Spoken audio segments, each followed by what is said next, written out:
So every time you guys get in an argument, you, Julie, start talking more about it. And I bet you Brad starts running away from it or roll his eyes or say, oh, here we go again.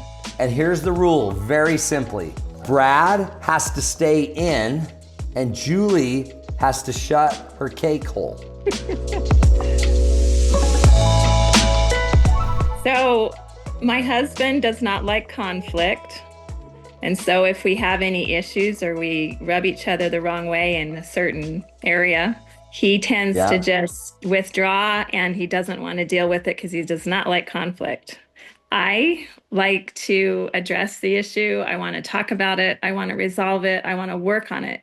If we don't deal with things, I feel like we're not progressing. Yeah. And if he doesn't want to address them, it feels like he's not invested in us. He's a great person. It's just we struggle with this area. So we want to know, how do you peacefully progress? That's good. You guys, so remember what you're struggling with, you two, is universal. It's male, female. It's very typical. It could also be based in attachment history, right? 70% of the time, women talk like you do. You're the pursuer on the conflict, right? Yes. And he is what we'd call the withdrawer on the conflict. You pursue because you want progress. He withdraws. Do you remember why? Because he wants peace. What does he want? He wants peace. Absolutely.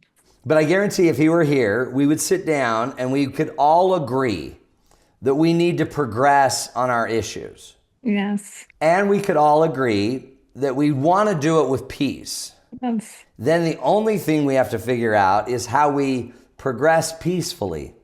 I'm going to bet both of you have a history where he learned, for example, conflict is not safe.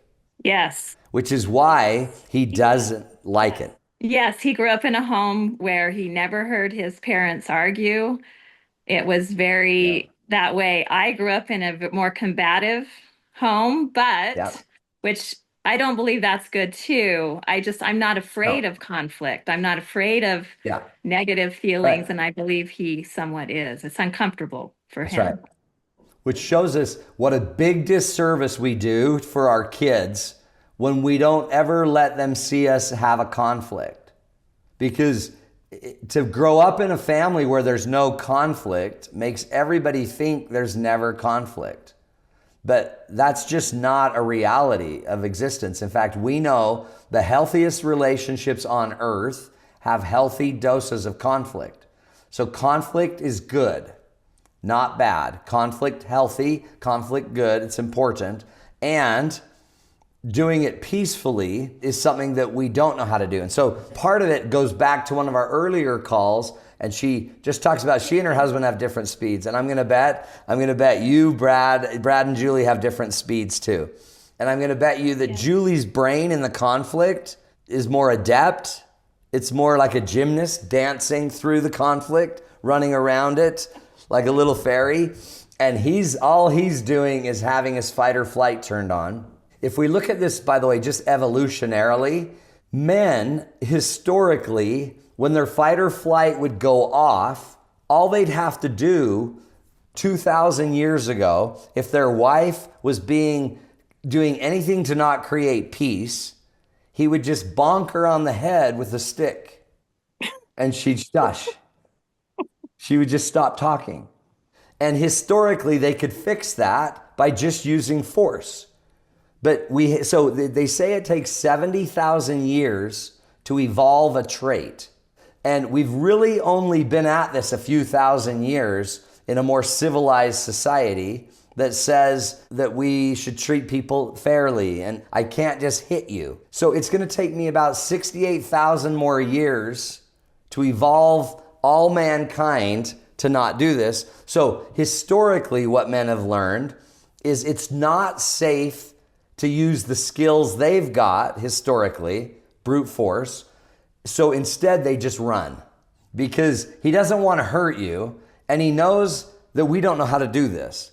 And you even know we don't know how to do this, but you're like, we'll just keep poking it. We'll poke it until we figure it out. So The only answer to this is to get very together on it and make it an overt thing we need to stop. But here's the rules. The minute I see 3 signs, I want you guys to call a timeout and stop it. And everybody out there listening should know these signs. And if you don't know them, then you've got to make sure you go back to the 10-day marriage makeover and then get into the Feeding the Starved Marriage workshop, okay? You got to take the class eventually to learn all the tools on this. But here's how it works. 3 things. Negative emotion going up. So anytime you see negative emotion going up in your partner, that is a sign that we need to use the skills of get real. So every time you guys get in an argument and you start to see negative emotion go up, I bet you 2 things happen. I'll bet you, Julie, start talking more about it. And I bet you Brad starts running away from it. So when you start seeing him avoid it, or roll his eyes, or say, oh, here we go again. So everybody out there, think about when you see your partner have negative emotion, that's the sign. The minute it's there, that tells us there's a deeper issue. There's a starved issue. And remember, everybody does negative emotion differently.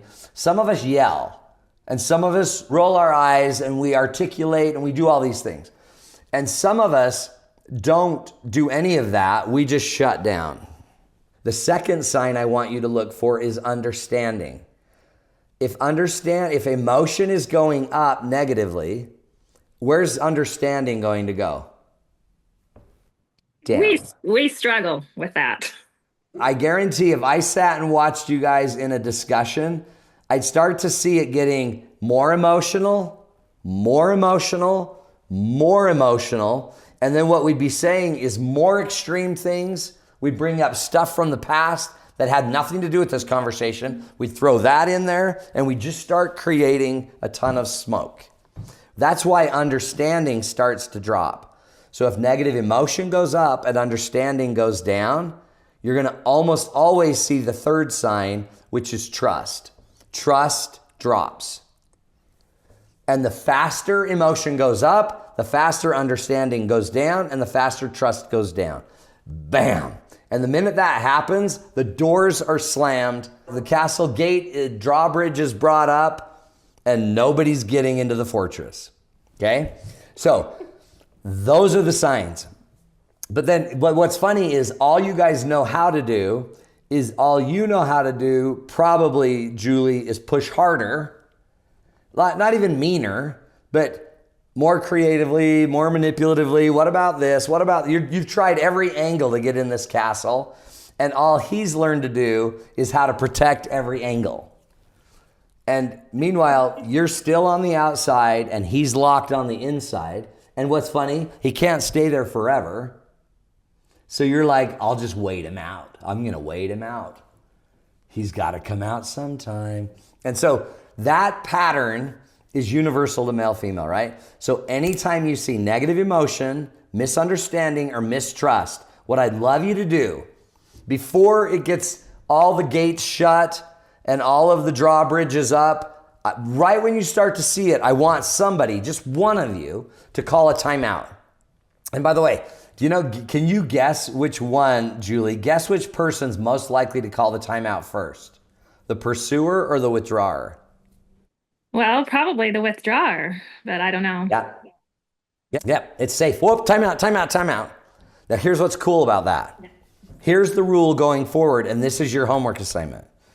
I want you to we've already addressed that there's an issue.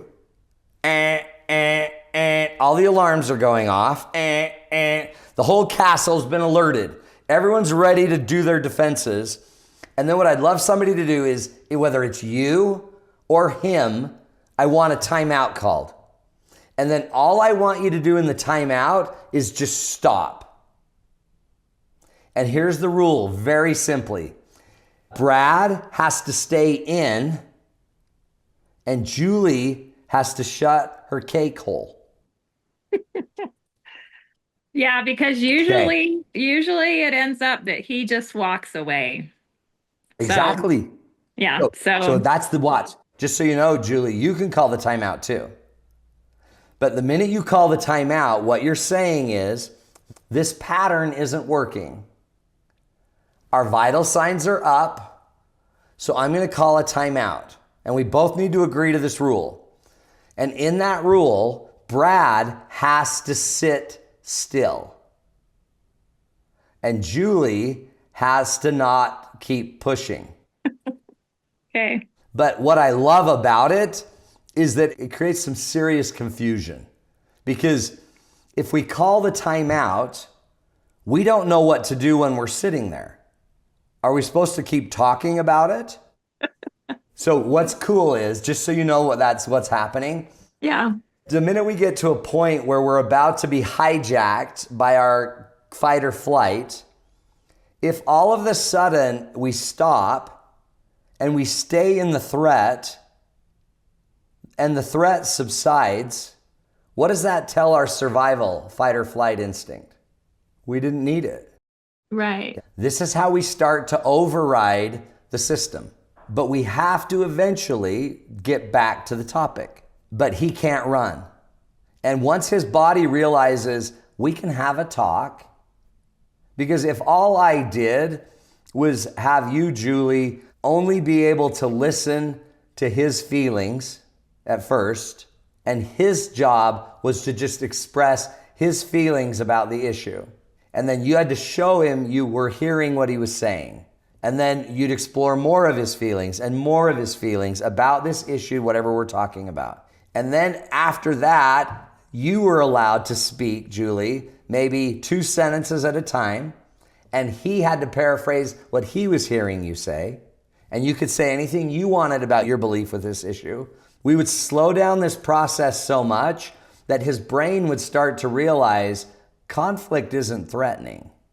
We're big people. We love each other. I'm safe because I have rules.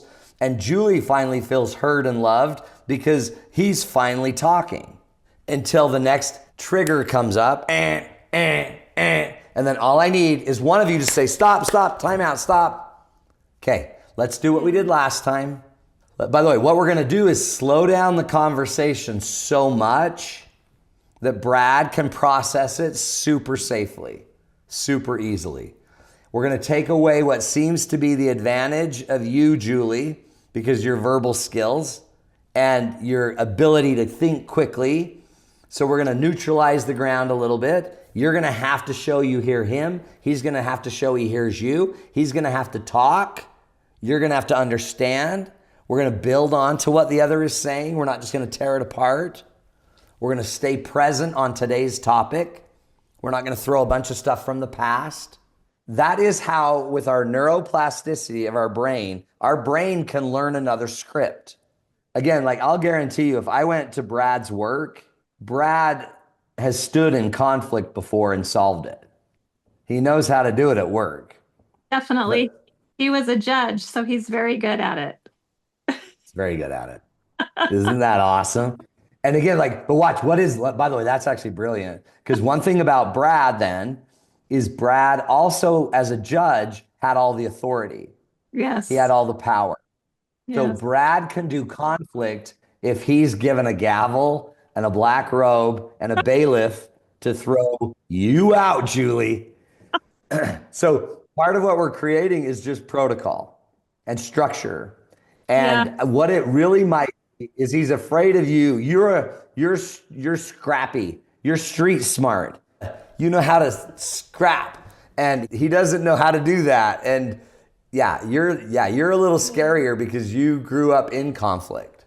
Yeah, and I can see some areas that I could improve to create a safer environment. We did have a great talk a few weeks ago where this happened for us and it was a miracle and it was wonderful.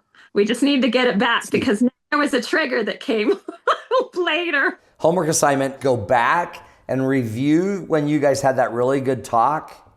And I want you to come up with maybe 5 or 6 things when you had the good talk that you guys did that made it so we made progress on the issue and we did it peacefully. Yes. I'll bet I could guess some of them. Like, I bet you guys went slower. I bet it was calmer. I bet we both used our voices and we were both heard. I bet we were very loving. But I want you to go write down what you guys did and then make those 5 or 6 things. Those are the rules you will use anytime we call timeout. We're going to bring those rules in, and then we're going to go study Get Real, and we'll use Get Real and those 5 rules to get through our conflict. Notice, by the way, too, Julie, the way we're fixing it is not by talking about what's broken. We're talking about where it worked really well. And so, I mean, once you know what works, let's just keep doing what works. And then let's figure out a way to always get progress, and we always get peace. So that's what you have to give him, Julie, is peace. And what he has to give you is progress. That's what you're both bartering with, right? And if you don't give peace and progress, the other will turn the fire on, right? And off it goes. Yes. Okay? Thank you.